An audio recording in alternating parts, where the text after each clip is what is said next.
Hello there, it's Mason from Cavalry Guitars, and I've just bought myself a new one. It's my birthday and I thought I'd get something a little bit nice for myself, but I don't really want to spend much money. So today I thought we'd have a look at the Eastcoast, the GT100.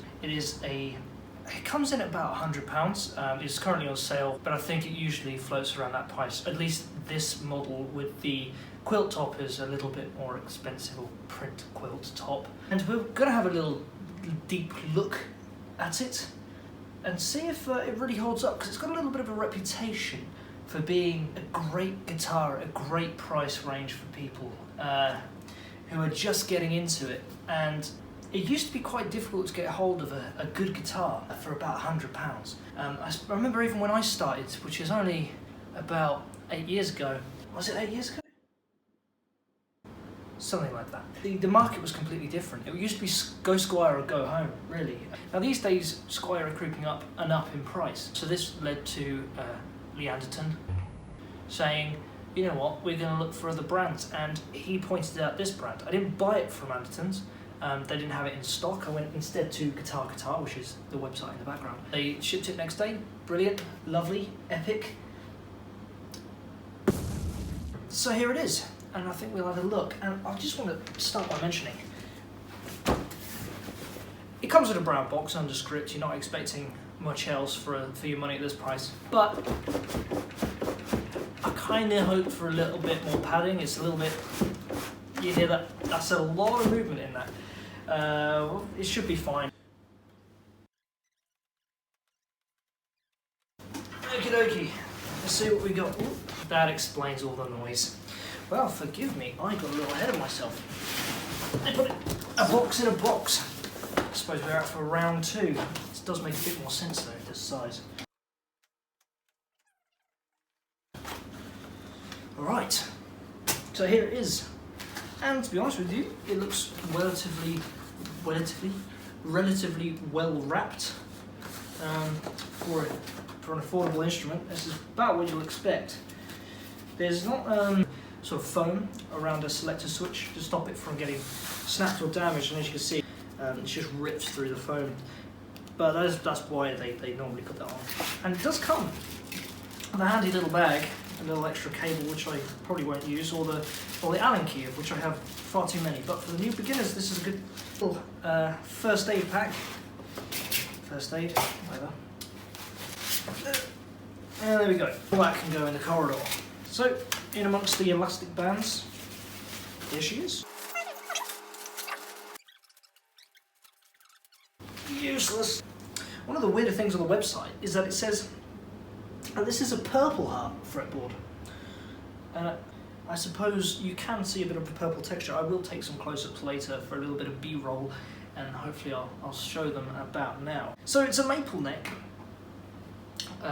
as most sort of guitars are, especially in this price range. And the body is poplar.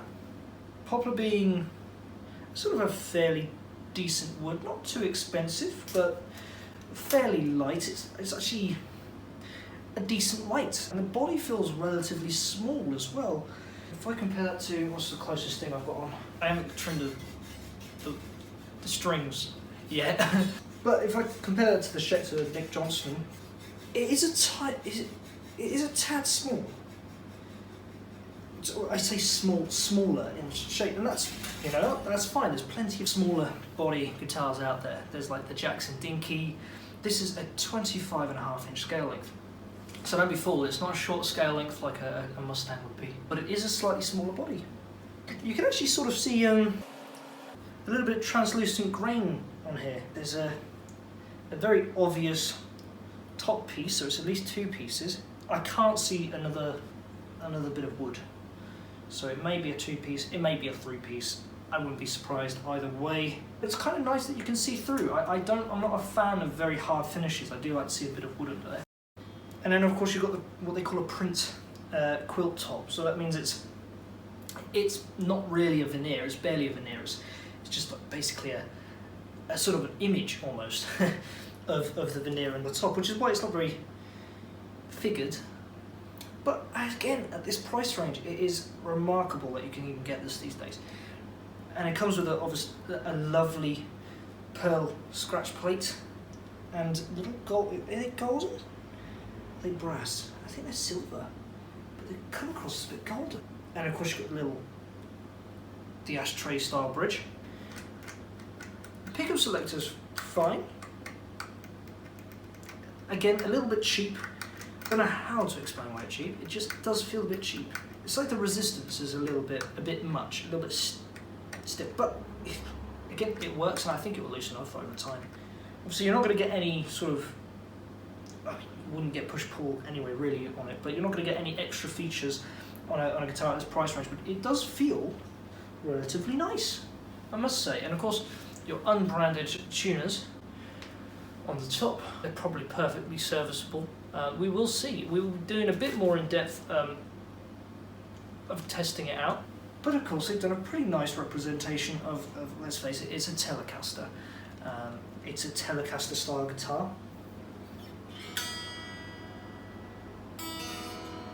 And it comes relatively in tune.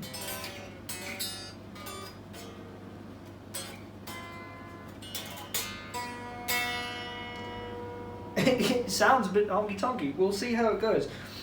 Important to note that this is different than the other model. There is two models. So there's the GT100 and there's the GT100H. And the 100H, I think, has a slightly different body. So the body is made out of alder, I believe, as opposed to the poplar here. They consider that upgraded woods. I don't know, I haven't tried it. The other model also has, oh yes, that was the difference. It has string through. So I will probably put a photo up. It has string through, so it has what they call ferrules. So the string goes through the back, up the top and out the top of the bridge, as opposed to through the back of the bridge like this. I don't know if I'd pay the extra money for that, you know, for those two things alone. I don't know if I would, and I didn't. There might be more differences. I've only got the blurb off the website that I've actually read, and to be honest, I'm perfectly satisfied from what I see so far of this really nice, affordable, cheap guitar. What I'll do next is I'm going to plug in, but I'm going to play this a bit, and I'll get back to you tomorrow with some tones.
You're not going to see it. Hat.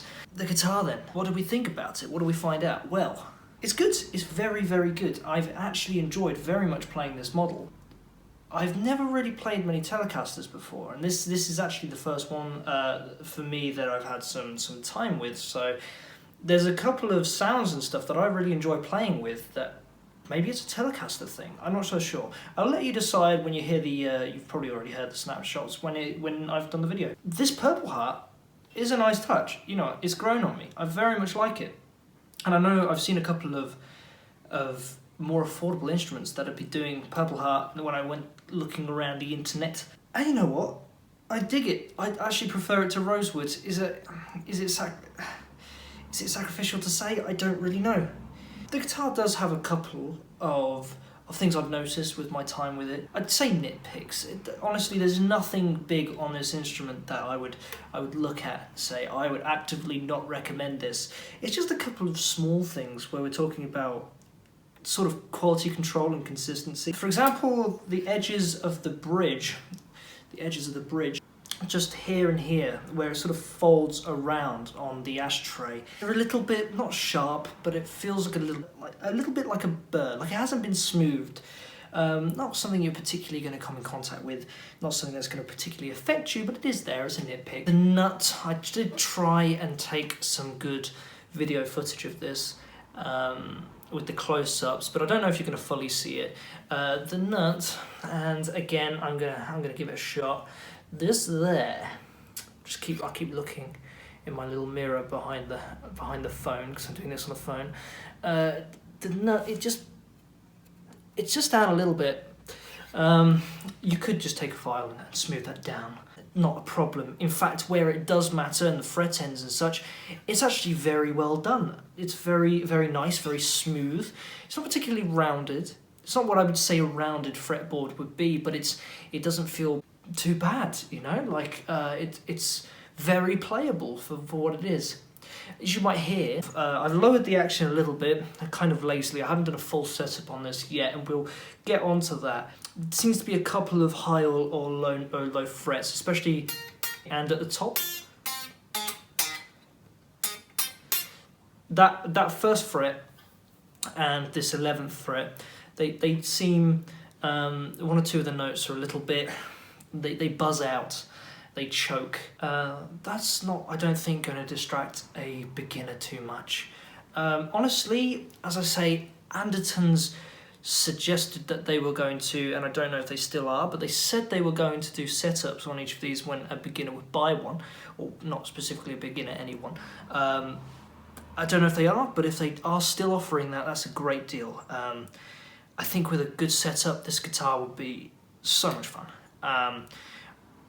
It's inspired me to write some music with it, which is what you want. I actually enjoy playing it, and I do pick it up. I've been playing it for a couple of days. I said it would be a day, it's been a couple of days. And you know what? I really enjoy it. I really do. Personal opinion on these pickups is they do very well. I think they are ceramic. I'll put a little message saying if I'm wrong, but I think they're ceramic, and they sound ceramic, so they've got a very hot sound, a little bit shrill at points, but the bridge pickup does gain up very well, very fun. The middle position is nice, and I suppose sounds like a Telecaster should. The neck specifically sounds a bit woolen, a little bit woolen. A little bit like someone's already got the volume knob rolled down, just a little, the tone rolled down just a little bit already, and times I have found it a little frustrating because I wanted that just a little bit more clarity, but actually going to the middle pickup, like it's something that I don't usually do on most guitars. I always find myself like either at neck or on a Strat in between sound or in a bridge for some metal. I never really choose a middle position because to me it's like not thick enough. I have played some other cheap guitars at certain points, and usually I find the ceramic pickups on them to not really have much fun in them. Because I wouldn't say these particularly lifeful, but they're not lifeless, and that's they're fun. They're actually fun to play with, and it sort of brings me back to my early days of picking up guitar, and actually it's made me play with some of the early riffs, some of the Black Sabbath and some of the Deep Purple, White Snake, and it really brought me back. A lot of fun on this. So, would I recommend it? Yeah, I think I would. There's not really anything about it aside from those slight buzzy frets, but you're gonna get them on any guitar that's not been set up. I mean, I've played guitars up to £500 that are just as bad, if not worse. So if that's any indication, I think this is great. I honestly do. I'd like to hear what you guys think about it. Our next steps for this are going to be modifying it. So I'm going to go for a short series of modifying this guitar from start to finish. I'm going to be taking the bridge off, doing a video on that and doing a before and after comparison sound-wise, seeing if a bridge is a worthwhile thing to invest. And we're going to be doing a series a bit like that, just replacing a component, doing a before and after, and seeing breakdown which components are worth doing the most for you, most bang for buck. And I'll be replacing them with decent components that I think are reasonably attainable. Nothing stupidly expensive. We're not going to go for... And then I hope to get my hands on a current classic vibe model of Telecaster from Squire and do a little side-by-side. It may not be classic vibe, it may be an ASAT tribute from GNL or something similar, but something around that level of cost. More likely it will be a classic vibe because of their great reputation. And we'll see, is spending the same amount or less on a classic vibe than you would on a classic vibe, spending that on a Eastcoast, getting introduced and learning to play on a great instrument to play on?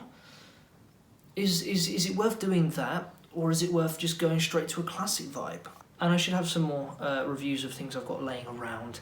When I say laying around, they will be recent models, a lot of them, and so I'll take you on a little journey of what I've got in the house and show you a bit of everything. I've really enjoyed this.